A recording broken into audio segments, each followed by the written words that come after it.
ऊ गुडू रंगीला बा देवस्ते प्रणाम भाई लोग। हम मनीष प्रताप।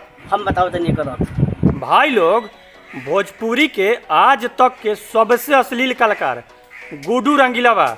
कंट्रोल एगो गाना निकलल बा कि देवरा ढोरी चटना, जवन आज तक भोजपुरी में अश्लील फैलैले बा। आज शुरू से आज तक अश्लीले गाना गइले बा।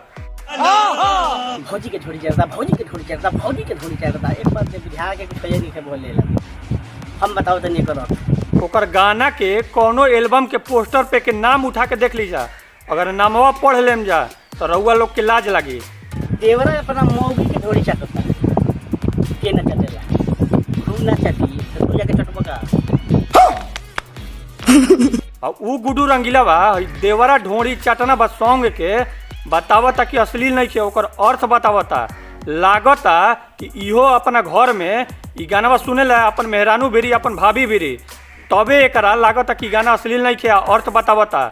देवरा अपना मौगी के ढोरी चटता। अब भौजैया देख ले, भौजैया देख लो। जब भौजैया तो ओकरा कुछ देर में हलचल भइल बा। भौजैया के मरदा पटना रहता 6 महीना से, अरे अब नहीं है। तब ऊ कहती भौजैया कहतिया कि पतिया नतिया पटना बा, देवरा ढोरी चटता बा। यहाँ एक हइये दिखे मतलब के चुप, बिल्कुल चुप। ऐसने कलाकार भोजपुरी के बर्बाद कैले बन, तबे नु ई आज तक ले बर्बाद बा।